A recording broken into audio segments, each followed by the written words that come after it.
Well, so you're not laughing at him. You're laughing at me. We're not laughing at you, we're laughing with you. But I'm not laughing. Then the first one.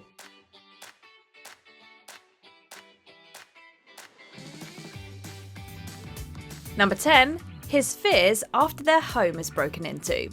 After apartment 4A gets robbed, fear takes an overwhelming hold on Sheldon. Unfortunately, his friends aren't all that sympathetic, especially when he turns up in their room late at night. God, Sheldon! The hell are you doing out there?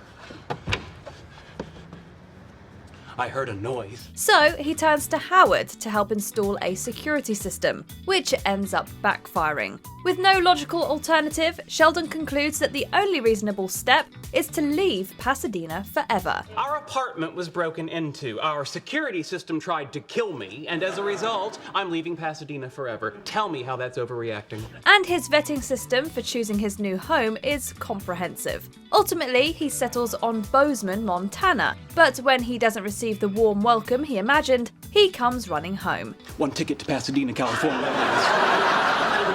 Yes, most of the mishaps are his own doing, but he was truly terrified, so we can't help but feel bad for him. Number 9.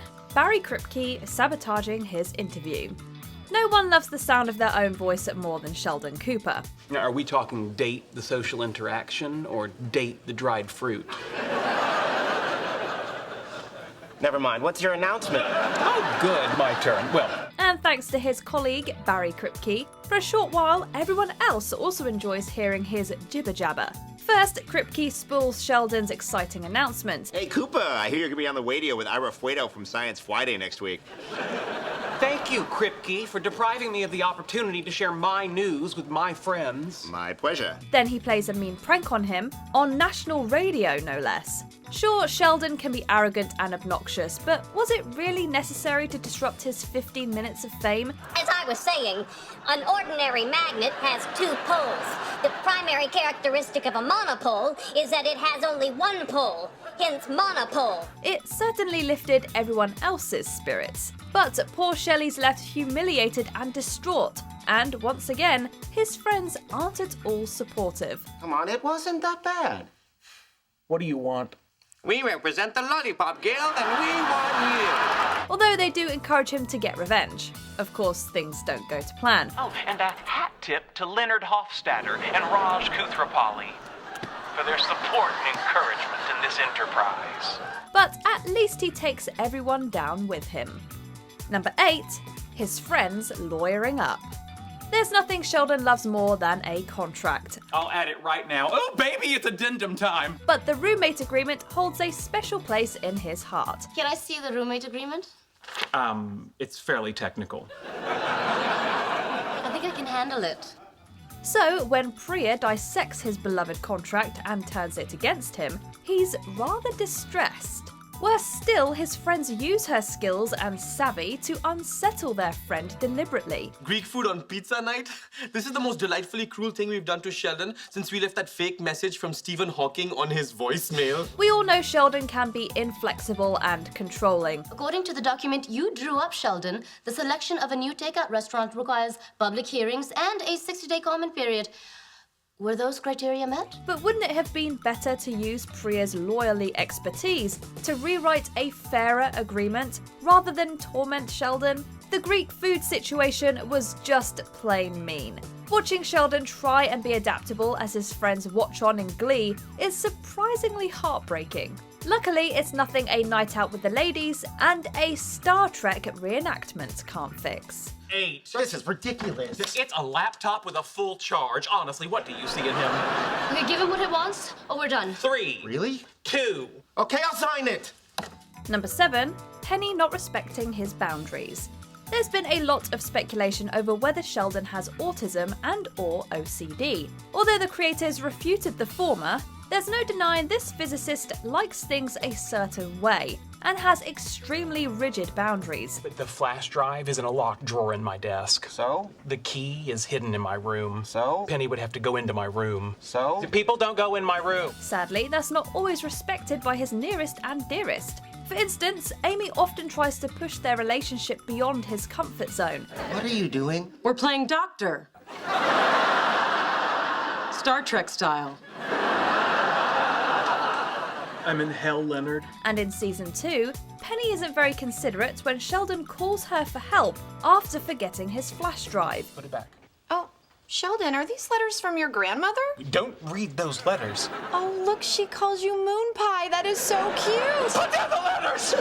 He provides strict instructions, all of which she ignores. Penny upsets him further by insisting on calling him Moon Pie. Hey, yeah, I kind of crossed a line. Put him back on. Thank you. I'm back. What up, Moon Pie? No one calls me Moon Pie but Meanwhile. Meanwhile, poor Sheldon's stuck on the train, feeling flustered, inflamed, and helpless. Number 6, having his pants stolen.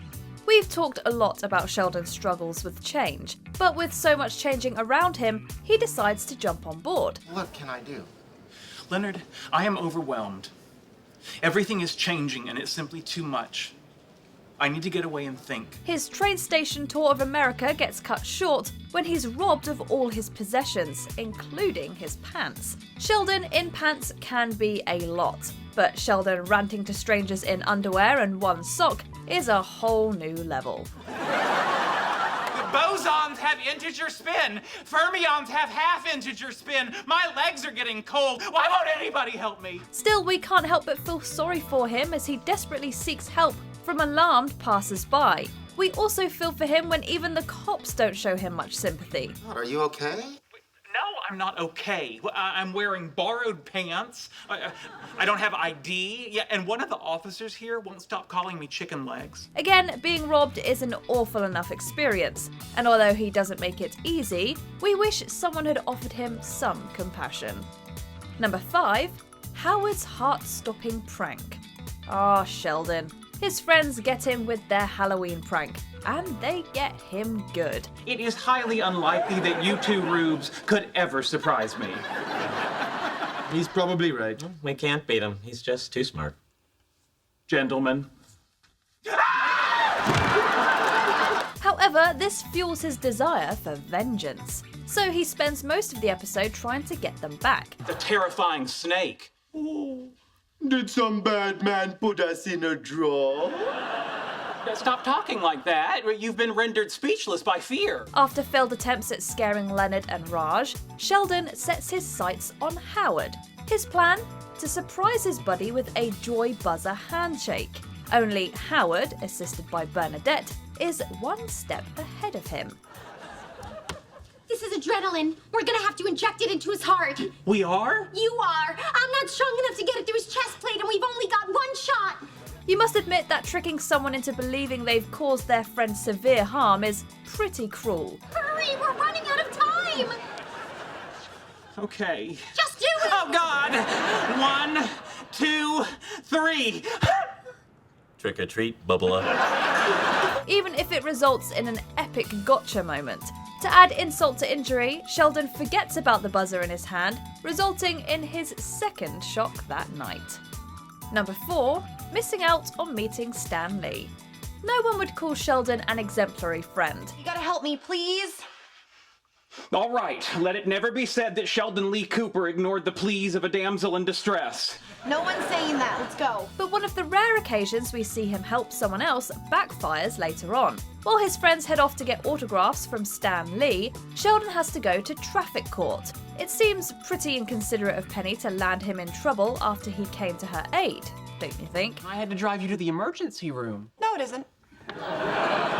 Yes, it is. No, it isn't. Penny, I have an eidetic memory. Also, that's a picture of you in the passenger seat holding your dislocated shoulder.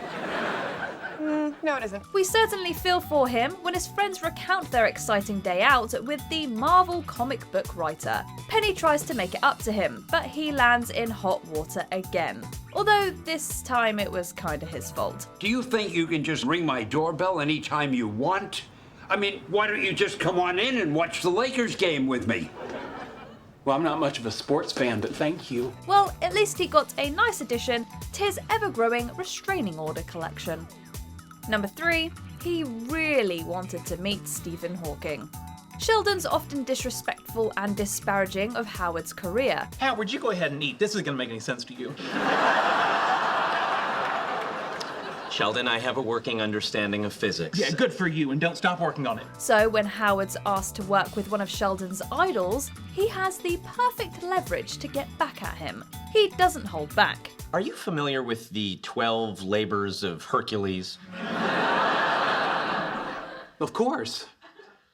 You should be so lucky. Yes, we all laugh when Sheldon enters the university's cafeteria wearing that maid's outfit. But Howard does take things a little far when he tasks Sheldon with cleaning his entire collection of belt buckles. By the way, the little marks that look like water spots, I tend to stand too close to the urinal, so...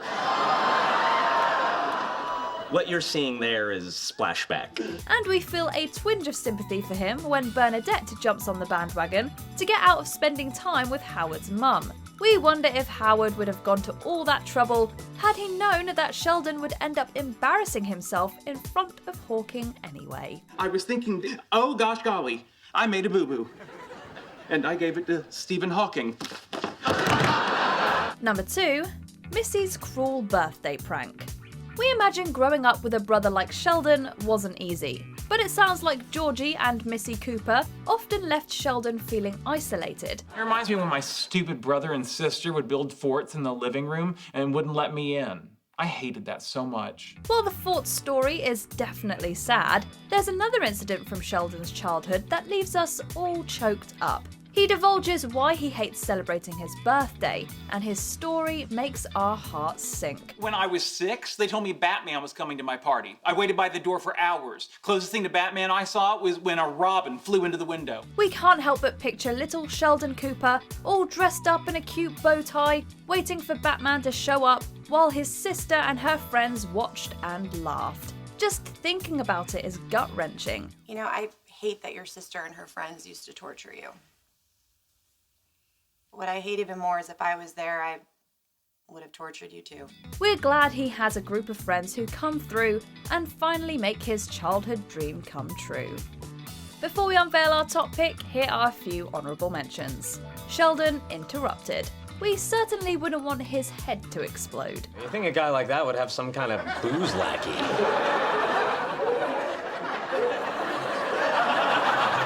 All right, this is cruel. We better let him finish before his head explodes. Will Wheaton tricks Sheldon into throwing the game. This marks the start of a Schrodinger's cat-style friendship.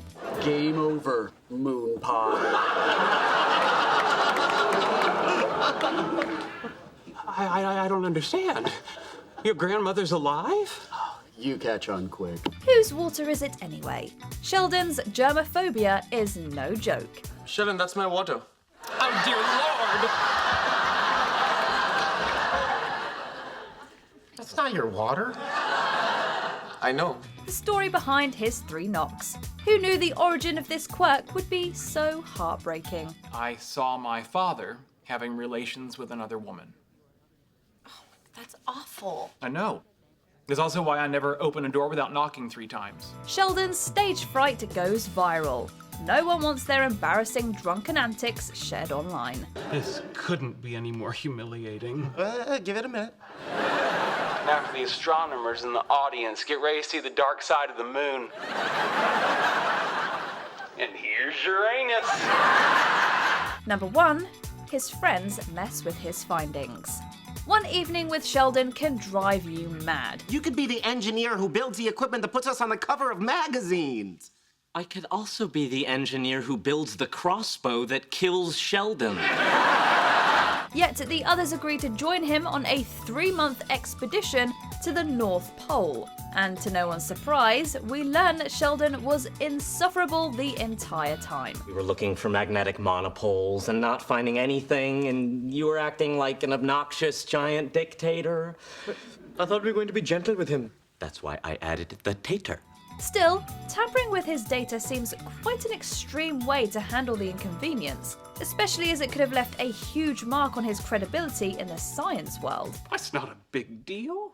All you did was lie to me, destroy my dream, and humiliate me in front of the whole university. That, FYI, was sarcasm. In fact, he feels so humiliated and betrayed that he runs home to Texas. None of his friends seem particularly remorseful, especially Leonard, who's more concerned with hooking up with Penny. Howard, you and Raj go to Texas. I'll stay here with Penny in her apartment. But you're not gonna go with them? Well, you know, I gave you the snowflake and we were kissing and... come on, I don't want to go to Texas. It's no secret that Sheldon can be infuriating, yet they still agreed to go, so that's on them. This was just cruel.